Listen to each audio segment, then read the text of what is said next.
In a world increasingly defined by geopolitical rivalry, President Donald Trump's recent foreign policy maneuvers signal a provocative shift in how the United States interacts with global powers, particularly China and Russia. As tensions simmer over issues like the ongoing war in Ukraine and trade disputes, Trump's vision appears to advocate for a fragmented world where the three dominant nations, America, China, and Russia, each exert their influence over designated spheres. This strategy, reminiscent of 19th-century imperialism, raises critical questions about the future of international relations and the potential for conflict. Last week, Trump voiced a desire to normalize trade relations with Russia, a move that some analysts interpret as an attempt to reduce the pressure on Moscow regarding its military actions in Ukraine.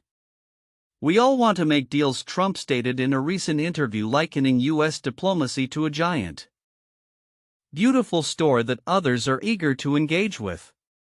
However, the implications of this rhetoric are far-reaching, suggesting a willingness to compromise on critical issues including territorial integrity and military alliances. Notably, Trump has made bold claims about expanding U.S. influence in the Western Hemisphere, proposing to take Greenland from Denmark and annex Canada. These ambitions reflect an aggressive stance aimed at establishing a clear American sphere of influence, particularly in regions where China has also been making significant inroads. "Geography matters," said Secretary of State Marco Rubio, emphasizing the administration's focus on Latin America and the Caribbean is critical to national security. As Trump navigates these turbulent waters, he has been criticized for fostering a climate that could embolden both China and Russia to reassert their own territorial ambitions. Analysts point out that his amicable exchanges with Russian President Vladimir Putin and Chinese leader Xi Jinping could undermine U.S. alliances. For instance, Trump's recent conversations about Ukraine have sparked concerns that he might be willing to concede key territories to Russia, effectively allowing Moscow to solidify its claims while the U.S. seeks access to Ukraine's valuable resources. Monica Duffy-Toft, a professor of international politics, argues that Trump and leaders like Putin and Xi are caught in a nostalgic quest for a bygone era of grandeur, seeking to reclaim perceived lost influences. "Commanding and extending spheres of influence appears to restore a fading sense of grandeur," she noted, highlighting the historical context behind Trump's aspirations. However, the quest for spheres of influence is fraught with challenges. For instance, recent elections in Canada have yielded an anti-Trump government, and leaders in Greenland have rejected U.S. claims over their territory. Moreover, Chinese officials are pushing back against U.S. interests in the Panama Canal, indicating that they will not relinquish their foothold in the Western Hemisphere without a fight. The complexities of these geopolitical dynamics extend to the U.S. stance on Taiwan, where Trump's mixed messages have raised alarms among allies. While he professes a desire to negotiate with China, the specifics of such negotiations remain vague, particularly regarding U.S. military commitments to Taiwan. Defense officials have expressed a reluctance to define Taiwan as a core American interest, further muddying the waters of U.S. foreign policy in Asia. In conclusion, Trump's foreign policy, characterized by a focus on spheres of influence, reflects a significant departure from traditional diplomatic norms. As the world watches this unfolding strategy, the potential for both collaboration and conflict looms large. The coming months will be critical in determining whether this new approach will lead to stability or exacerbate tensions among the great powers. The shifting landscape of international relations under Trump's leadership invites scrutiny, as the implications of these decisions resonate far beyond the immediate geopolitical context. In a world where global power dynamics are increasingly complex, the recent actions and statements of former President Donald Trump regarding China and Russia are raising eyebrows and prompting significant discourse among foreign policy analysts. Trump's approach hints at a vision where the United States, China, and Russia carve out their respective spheres of influence, reminiscent of a bygone era of imperialism. Last week, Trump expressed a desire to normalize trade relations with Russia, seemingly easing pressure on Moscow amid its ongoing conflict with Ukraine. His remarks came on the heels of urging Chinese President Xi Jinping to reach out to him, signaling a potentially transformative shift in U.S. foreign policy. "We all want to make deals," Trump stated in a recent interview, likening his approach to a giant beautiful store where everyone wants to shop. This metaphor encapsulates his transactional view of international relations, where nations negotiate based on perceived benefits rather than long-term strategic alliances. Analysts suggest that Trump's rhetoric could signal a return to a 19th-century mindset where major powers exerted dominance over specific regions.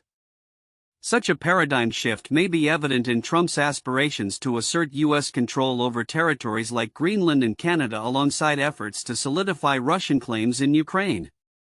His phone conversation with President Putin about Ukraine, described by Trump as having an excellent tone, hints at a peace agreement that could recognize Russian territorial claims at the expense of Ukrainian sovereignty. Monica Duffy Toft, a professor at Tufts University, argues that the leaders of the US, Russia, and China are attempting to reclaim a sense of grandeur associated with historical imperialism. Commanding and extending spheres of influence appears to restore a fading sense of grandeur, she notes. While some critics caution against viewing Trump's actions as a coherent strategy, historical parallels draw attention to an undercurrent of imperialistic ambition in his foreign policy. Trump's conduct has raised concerns among U.S. allies, particularly in Europe and Asia, where there are fears that a diminished American presence could embolden adversaries. His admiration for strongman leaders like Putin and Xi has exacerbated these anxieties, especially as Trump has criticized NATO and U.S. military commitments abroad. The potential ramifications of his policies could lead to a significant realignment of global power where traditional alliances are tested. In Asia, Trump's approach to Taiwan further complicates matters. His past criticisms of Taiwan and his overtures towards China have left U.S. officials questioning the future of American support for the island, which has been a long-standing aspect of U.S. foreign policy. Analysts warned that a grand bargain with China that overlooks Taiwan could destabilize the region and embolden Chinese aggression. While Trump's administration has not explicitly outlined its strategy regarding Taiwan, the implications of his foreign policy are already being felt. The recent elections in Canada, where anti-Trump sentiments helped elect a government opposed to his vision, illustrate the challenges of establishing a coherent sphere of influence in a post-imperial world. Furthermore, China has shown resistance to U.S. encroachment in its backyard, indicating that Trump's ambitions may face significant hurdles. As the global landscape continues to evolve, the ramifications of Trump's vision for international relations remain uncertain. The interplay between these three powers, each with its own aspirations, will likely shape the future of geopolitics. The coming months may reveal whether Trump's approach will lead to a new order defined by spheres of influence, or whether it will falter in the face of entrenched global complexities. In a significant reflection on the future of China's economy, former senior economic planner Su Lin has proposed a more cautious annual GDP growth target of 4% for the next 5 years. This recommendation comes amid mounting challenges posed by a prolonged rivalry with the United States and the necessity to address entrenched structural issues within China. Su's insights, shared during an interview with Comparative Studies magazine, underscore the importance of prioritizing job creation and managing debt levels over ambitious growth goals. As the world's second-largest economy grapples with a shrinking population, declining savings rates, and other economic headwinds, Su argues that a target of 4% would be prudent.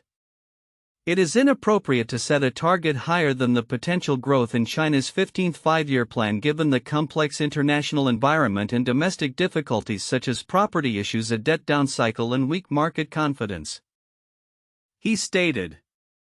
His call for a more realistic growth target diverges from some market estimates, which suggest an annual growth of around 4.5% for the upcoming period. China has not established a quantitative growth target in its current 5-year development plan, yet market analysts have largely anticipated an expansion rate of at least 4.8% until 2035, driven by the leadership's aim of doubling the nation's GDP during that timeframe. Su's perspective is particularly significant as he has been a key figure in drafting China's economic strategies over the decades.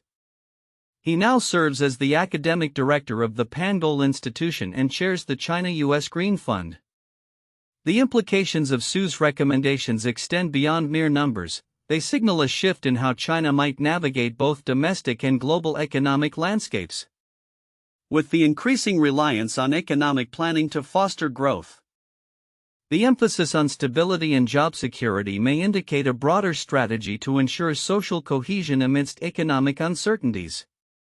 Looking ahead, the Chinese government faces the challenge of balancing economic ambitions with the realities of demographic changes and international relations.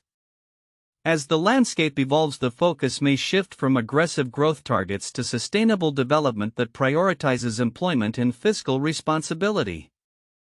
This recalibration could have lasting impacts not just on China's economy but also on its geopolitical relationships and global economic dynamics in the years to come. In a significant development for Taiwan's defense capabilities, the Ministry of National Defense (MND) has dismissed concerns regarding potential interference from China during a recent live-fire test of the M142 High Mobility Artillery Rocket Systems HIMARS.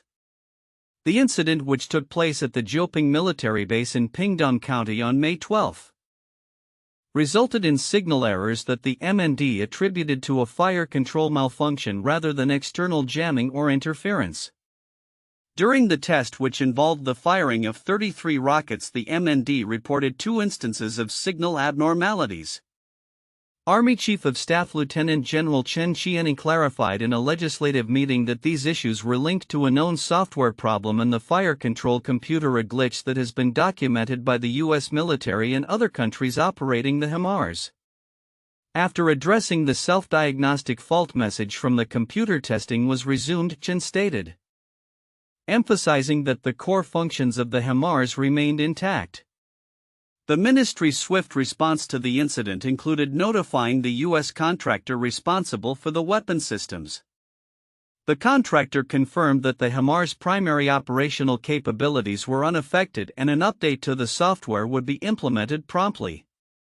Chen rejected speculation about interference from the Chinese People's Liberation Army, asserting that all potential magnetic interferences and signal reception had been effectively controlled during the test operation. There was nothing abnormal in this regard during the test, he affirmed. This clarification comes amid rising tensions in the region and heightened scrutiny of Taiwan's defense preparedness. Taiwan has procured a total of 29 HIMARS systems from the United States, with the first shipment of 11 delivered in October of the previous year. The HIMARS acquisition is viewed as a critical component of Taiwan's strategy to bolster its military capabilities in response to increasing threats from China.